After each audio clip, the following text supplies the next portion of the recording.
नमस्कार, big news big analysis में आप सभी का स्वागत है। मैं हूं संतोष चौधरी और बीएनबीए में आज जिस बड़ी खबर का हम विश्लेषण करने वाले हैं, एनालिसिस करने वाले हैं, वो लोकसभा चुनाव 2024 को लेकर। और उससे पहले, उससे भी बड़ी बात ये कि जो लगातार सियासी समीकरण बदल रहे हैं, लगातार सभी जो राजनीतिक दल हैं, जो पार्टियां हैं, वो अपने कुनबे को मजबूत कर रही हैं। प्रदेश में जिनका बड़ा जनाधार हुआ करता था, पूर्वांचल में जिनकी बड़ी पकड़ हुआ करती थी, कई वर्गों में पकड़ थी, वो समाजवादी पार्टी से अपना दामन छुड़ाकर भारतीय जनता पार्टी में शामिल हो रहे हैं। और ये कहा जा सकता है कि ये जो जुलाई का महीना रहा है, वो समाजवादी पार्टी के लिए बहुत ही निराशाजनक रहा है। अगर पिछले एक सप्ताह का देखें, सियासी समीकरण देखें, हम कह सकते हैं कि सियासी परिवर्तन देखें, तो ओम प्रकाश राजभर, दारा सिंह चौहान जैसे जो बड़े नाम, इसके साथ साथ सुषमा पटेल, ये जो आज के एक बड़ी फेहरिस्त है, साहब सिंह सैनी, राजपाल सैनी जो आरएलडी से, अंशुल वर्मा, जगदीश सोनकर, इसके साथ साथ गुलाब सरोजपुर, ये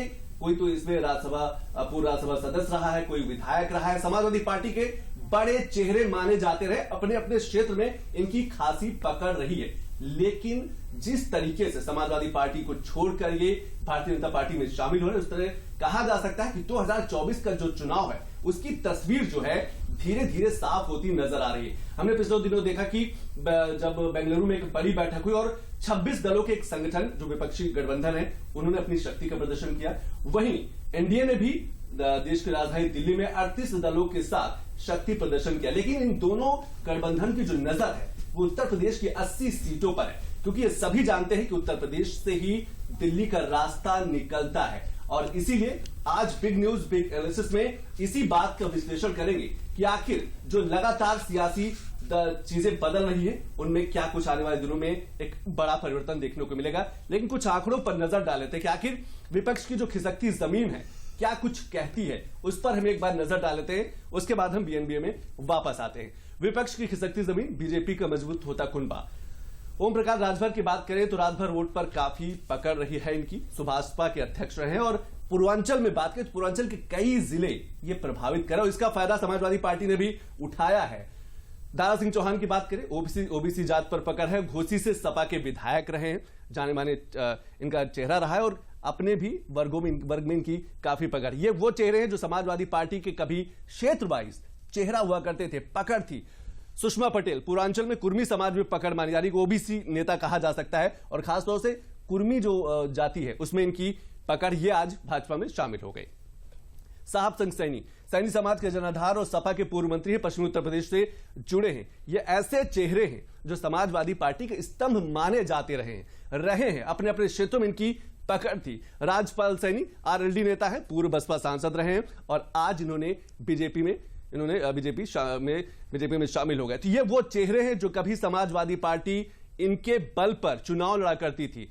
जगदीश सोनकर जौनपुर में जातीय पकड़ मानी जाती है। तो सबसे बड़ा सवाल यही है कि क्या 2024 से पहले ही विपक्ष पूरी तरीके से सिमट जाएगा? 2024 का चुनाव जो है, और लगातार हर राजनीतिक दल ये चाहता है कि उसका जो कुनबा है, उसका जो परिवार है, वो मजबूत हो। और जब परिवार मजबूत होगा तो उसका असर 2024 में जरूर दिखाई पड़ेगा।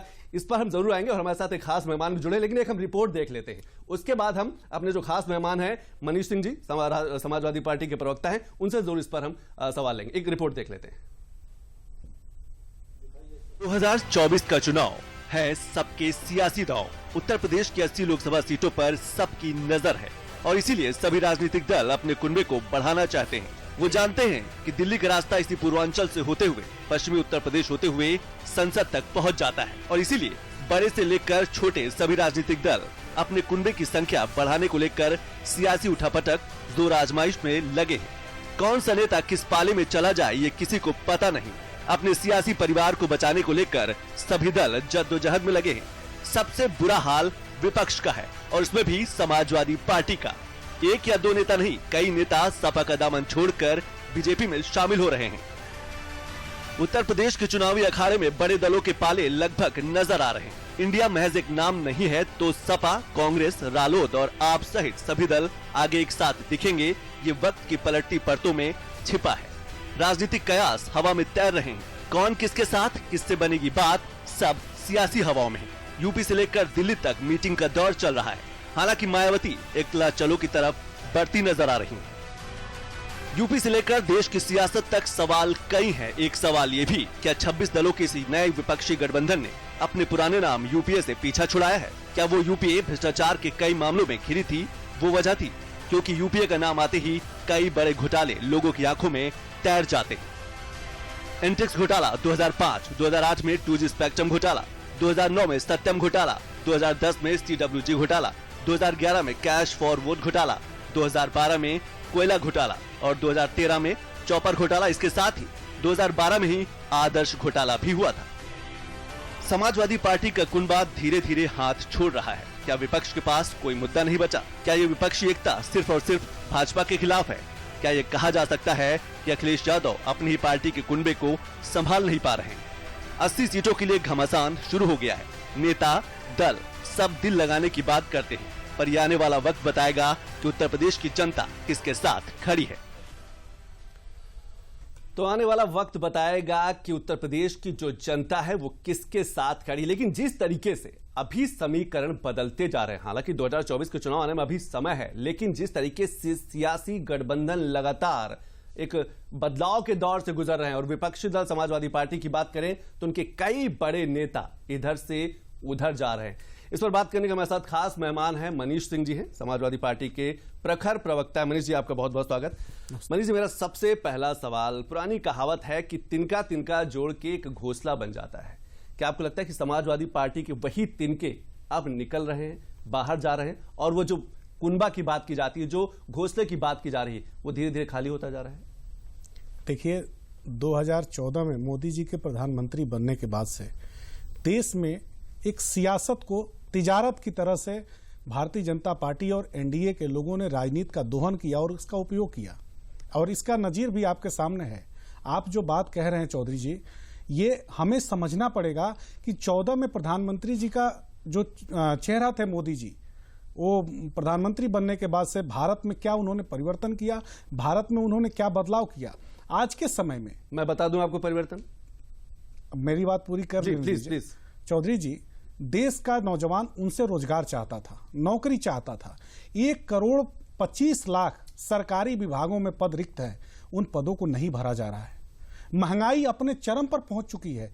2004 में और 2014 में जो 10 बरस का कार्यकाल यूपीए का था, बहुत ढिढोरा पीटा जाता था भारतीय जनता पार्टी की तरफ से कि महंगाई अपने चरम पर पहुंच गई है। 10 रुपए का भी अगर गैस सिलेंडर का दाम बढ़ता था तो पूरी तरह से भारतीय जनता पार्टी सड़कों पर दिखाई देती थी। लेकिन 2014 में जो गैस का सिलेंडर 400 रुपए में मिलता था, आज के समय में वो 1400 रुपए के करीब पहुंच चुका है। यह परिवर्तन हुआ है। हम महंगाई पे जरूर आएंगे, हम महंगाई पे आपसे जरूर बात करेंगे, आपसे पूछेंगे कि आप किन मुद्दों के साथ जनता के सामने जाएंगे।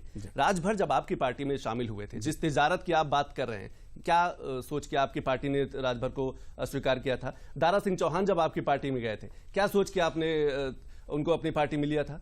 स्वामी प्रसाद मौर्य जब आपकी पार्टी में गए, बहुत अच्छा, तब क्या सोच के? बहुत अच्छा चौधरी साहब आपने सवाल पूछा है। ये बात तो ओम प्रकाश राजभर जी से पूछा जाना चाहिए था। उन्होंने कहा कि हम सामाजिक न्याय के लिए भारतीय जनता पार्टी में रात दिन हम मांग करते रहे, लेकिन हमारी बात को सुना नहीं गया भारतीय जनता पार्टी की सरकार में। और दूसरी सबसे बड़ी बात, ओम प्रकाश राजभर जी जब राजनीति की बात करते हैं और आप लोग उनके राजनीतिक वक्तव्यों को महत्व देते हैं, तो बहुत कभी कभी हमारे जैसे युवा राजनीतिक कार्यकर्ता को दुख होता है। इसलिए कि जो नेता सरकार में कैबिनेट मंत्री रहते हुए अपने बेटे की शादी में अपने घर की सड़क न बनवा पाए, वह राजनीतिक रूप से कितना कुबद्दार है, कितनी हैसियत रखता है राजनीति में, यह आप भी समझते हैं और हम भी समझते हैं। और रहा सवाल मौर्य जी का, मौर्य जी एक सैद्धांतिक और एक वैचारिक नेता हैं। उन्होंने विचारधारा के लिए संघर्ष किया है, विचारधारा के लिए लड़ाई लड़ी है, और आज भी वह टिके हुए हैं, वह डिगने वाले नेता नहीं है। ठीक है, जो आप कह रहे हैं, क्या यही वजह है कि समाजवादी पार्टी को एक बार फिर से सोचने समझने की जरूरत है? जो इतने दर्जनों, 2 दर्जन से अधिक नेता जो हैं वो दूसरे भारतीय जनता पार्टी में शामिल हो रहे हैं, कहीं ना तो कहीं उनको निराशा हुई होगी अपने राष्ट्रीय अध्यक्ष से, अखिलेश यादव से, अपनी पार्टी से, उसकी नीतियों से। हमारे नेता परम आदरणीय श्रद्धेय श्री अखिलेश यादव जी कभी किसी को निराश नहीं करते हैं, और उन्होंने सरकार चलाने में भी दिखाया है, विपक्ष में भी रह करके दिखाया है। और भारतीय जनता पार्टी जो ईडी सीबीआई को अपने दाहिने और बाएं पॉकेट में लेकर के घूमती है, उससे समाजवादी पार्टी के किसी कार्यकर्ता को उन्होंने डरने भी नहीं दिया है। समाजवादी पार्टी का एक एक कार्यकर्ता, मैं तो बहुत ही दावे के साथ ये बात कह रहा हूं चौधरी साहब, और आपके परिचर्चा में ये बात कह रहा हूं कि भारतीय जनता पार्टी के लोग किसी दल से आए हुए हमारी पार्टी में शामिल हुए किसी व्यक्ति को तोड़ करके अपनी पार्टी में लेकर के चले जाएं, ये कर सकते हैं। लेकिन श्री अखिलेश यादव जी के विचारधारा से प्रेरित होकर के लाखों कार्यकर्ता समाजवादी पार्टी में काम कर रहे हैं और उन एक भी कार्यकर्ताओं को भारतीय जनता पार्टी नहीं तोड़ सकती है। आप कार्यकर्ता हैं, समाजवादी पार्टी से जुड़े अच्छे प्रवक्ता भी हैं, क्या आपको लगता है वो सम्मान नहीं मिल पाया? कहीं ये तो वजह नहीं? क्या आपको लगता है कि वो अपने नेताओं से मिल नहीं पा रहे? क्या वो जिस तरीके से ये भगदड़ मची है समाजवादी पार्टी में, कहीं ना कहीं कुछ तो मंथन करने की जरूरत होगी आपको, कि आप सिर्फ ये समझ रहे हैं कि एक सियासी बयार है और बदलाव का दौर जारी है? बिल्कुल चौधरी जी, बहुत अच्छा आपने वाजिब सवाल पूछा है। अमित शाह जी से और मोदी जी से पूछिए, जनता दल यूनाइटेड को उन्होंने किस स्तर पे पहुंचा दिया था, जनता दल यूनाइटेड के साथ किस तरह का व्यवहार उन्होंने किया था कि जनता दल यूनाइटेड ने उनका साथ छोड़ दिया। शिवसेना के बारे में सोचिए, शिवसेना जो बहुत लंबे समय तक उनके साथ गठबंधन में रही, शिवसेना को किस वजह से परेशान किया गया भारतीय जनता पार्टी की तरफ से कि शिवसेना को भारतीय जनता पार्टी से अलायंस तोड़ना पड़ा। आप प्रकाश सिंह बादल जी की जो पार्टी है, शिरोमणि अकाली दल के बारे में सोचिए, शिरोमणी अकाली दल के बारे में कि जो भारतीय जनता पार्टी की बहुत लंबे समय तक एनडीए में रही है, वो शिरोमणि अकाली दल को भी भारतीय जनता पार्टी को टाटा बाय बाय करना पड़ा। होगा, आखिरी फैसला तो जनता की होगा, कोई किसी भी दल में शामिल हो जाए, लेकिन अपने मुद्दों को, अपनी नीतियों को, अपनी बातों को समझाने के लिए जनता के पास ही जाना पड़ेगा। और पिछले हम लगभग 6 सालों से ये देखा जा रहा है कि समाजवादी पार्टी अपने मुद्दों को जनता तक नहीं समझा पा रही, कहीं कुछ तो कमी होगी। देखिए चौधरी जी, आप जब कोई सवाल पूछते हैं तो उस सवाल के बहुत निहितार्थ होते हैं।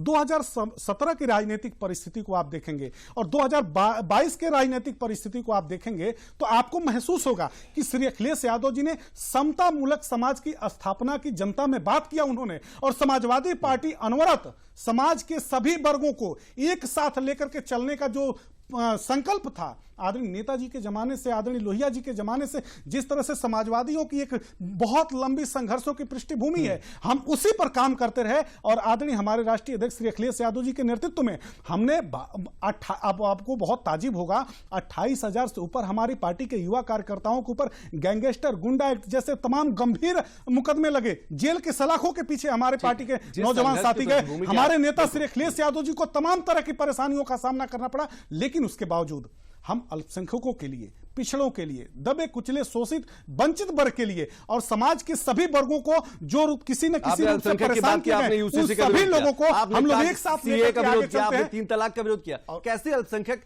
आप किस अल्पसंख्यक के हित की बात करते हैं? और ये सब सामाजिक कुरीतियां रही हैं, चाहे 3 तलाक की बात करें, चाहे यूसीसी एक देश एक विधान की बात करें, चाहे हम सीए की बात करें, आप लगातार उसका आपकी पार्टी ने विरोध किया है, फिर किस आप अल्पसंख्यक के हित की बात कर रहे हैं? चौधरी जी, आप बहुत अच्छा कभी कभी सवाल पूछते हैं, लेकिन कभी कभी भारतीय जनता पार्टी से प्रेरित होकर के कुछ ऐसे सवाल पूछते हैं जो भारतीय जनता पार्टी के सवाल होते हैं, वो आपके सवाल नहीं रह जाते। ये समाजवादी पार्टी के प्रवक्ताओं की यही है कि जब उनसे कोई ऐसा सवाल पूछा जाता है तो वो सीधे कहते हैं कि नहीं, आप प्रेरित होकर सवाल पूछते। आप ये बता दीजिए, किसी विरोध के लिए विरोध करना है? आपने सीए का विरोध किया, आपने यूसीसी का विरोध किया, आपने 3 तलाक का विरोध किया, आपने जम्मू कश्मीर में धारा 370 हटी उसका विरोध किया, आपने राम मंदिर का विरोध किया। क्या विरोध की राजनीति है? सिर्फ क्या विरोध की राजनीति है? देखिए, हम लोग, समाज का कोई ऐसा वर्ग नहीं है जो उपेक्षित रहा हो, समाज का कोई ऐसा वर्ग नहीं है जो परेशानियों में रहा हो, हमने उसकी बात हमेशा किया है। और आप बहुत अच्छे एंकर हैं,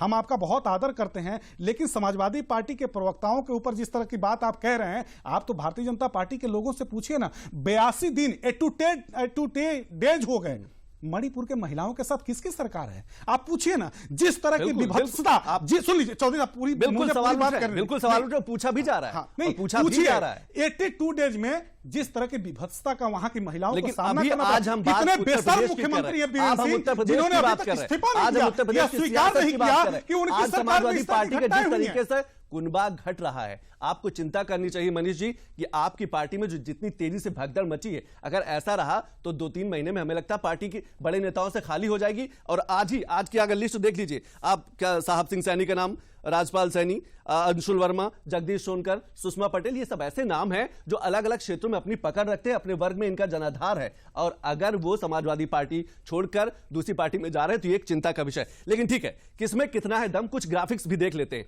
कि आखिर किसमें कितना है दम, क्योंकि 80 सीटों का जो परचम है और सभी राजनीतिक दल जो हैं वो 80 सीटों पर फोकस करें। ग्राफिक्स के माध्यम से एक बार ये भी देख लेते हैं कि हम चाहे कांग्रेस की बात करें, सपा की बात करें, बसपा की बात करें, एक बार आप नजर अपनी स्क्रीन पर देखिए, इंडिया गुट की बात करें, खासतौर से भाजपा की 64 लोकसभा सीट, 49.98 वोट प्रतिशत है, 255 विधानसभा सीट है और 41.29 वोट प्रतिशत है विधानसभा का। मजबूती की बात करें तो 2014 से लगातार हर चुनाव में जीत मिली है। मोदी योगी का एक बड़ा चेहरा है, योजनाओं से लाभार्थी का एक बड़ा वर्ग 62% है। मजबूती क्या है कि पिछड़ी जातियों पर पकड़ है, कुर्मी वोट में अच्छा जनाधार है, 6% कुर्मी वोटर 2 दर्जन सीट पर सीधा असर डालते हैं।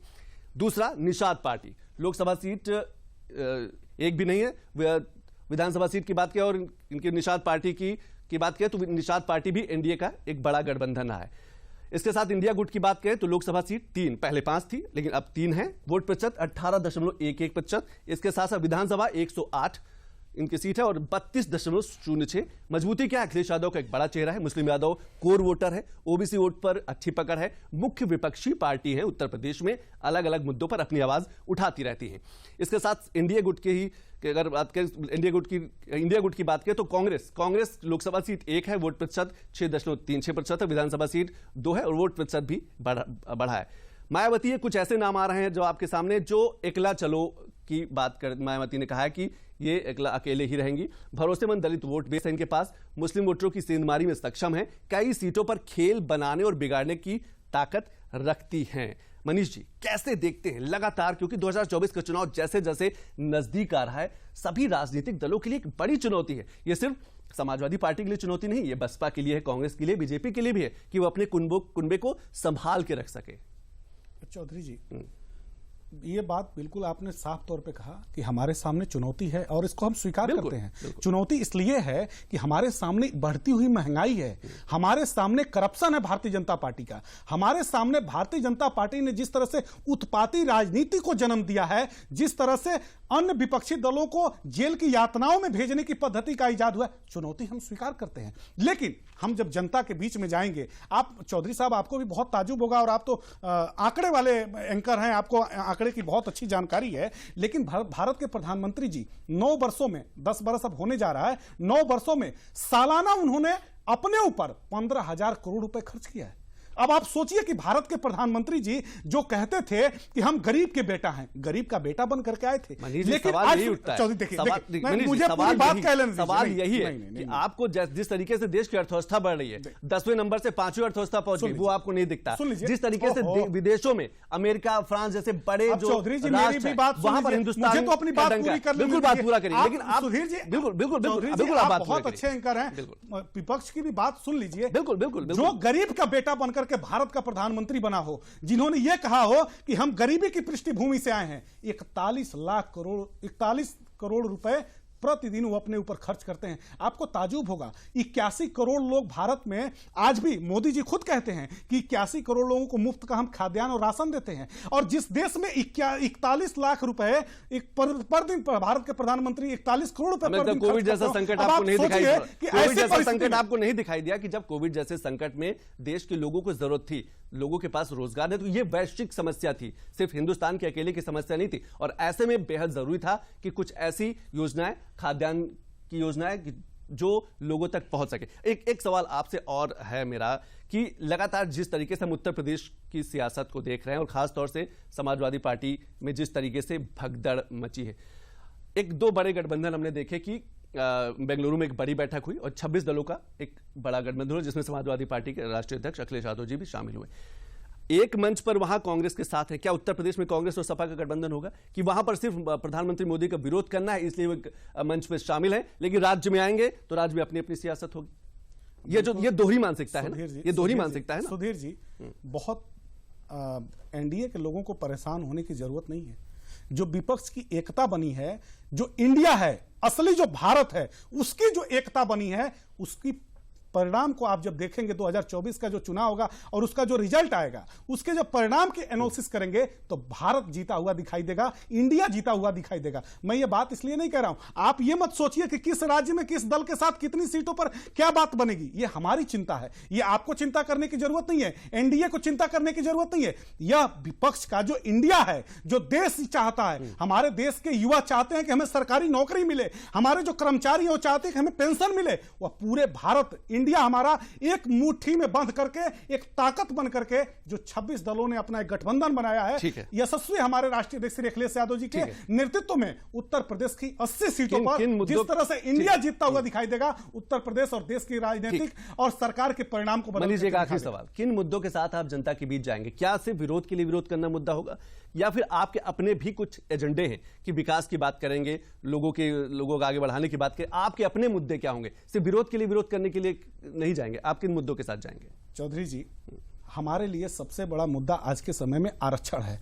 देश के पिछड़ों के साथ, शोषितों के साथ, वंचितों के साथ, और जिस तरह से अगड़ी जाति में जो बहुत कमजोर तबका है, उनके जिस तरह से आरक्षण को बड़े बड़े भारतीय जनता पार्टी के लोगों ने, आपने देखा होगा कि बेसिक शिक्षा मंत्री उत्तर प्रदेश के थे, उनके भाई ने जिस तरह से ईडब्ल्यूएस के आरक्षण का भोजन कर लिया, जिस तरह से भारतीय जनता पार्टी आरक्षण को खत्म कर रही है, खा रही है, तो उसी के खिलाफ हमारी लड़ाई है। दूसरी बात, समाजवादी आपकी सरकार थी, आपने उसमें आरक्षण क्यों नहीं लागू किया? आपके पास अधिकार था, आपके पास सरकार थी। आपको चौधरी जी, आप पहले मेरे मुद्दों को सुन लीजिए। हम सामाजिक न्याय पर जा रहे हैं। जिस तरह से समाज में विभेदता बढ़ी है, जिस तरह से सामाजिक आधार पर टूटन किया गया है, जिस तरह से जातियों में विभेद किया गया है, धर्मों में विभेद किया गया है, हम सामाजिक न्याय के रास्ते पर आगे बढ़ रहे हैं। जिस तरह से हमारे लिए उत्तर प्रदेश और देश में जिस तरह से बेरोजगारी बहुत बेतहाशा बढ़ती जा रही है, मजदूरी करने वाले हमारे जो श्रमिक भाई हैं, उनके लिए काम खत्म होता चला जा रहा है। इन सभी मुद्दों को लेकर के जब हम जाएंगे और इंडिया में और जो हमारे देश में, हमें लगता है मनीष जी, अभी तो सबसे बड़ी चुनौती यही है आपके लिए कि आप अपने परिवार को संभाल के रख सके।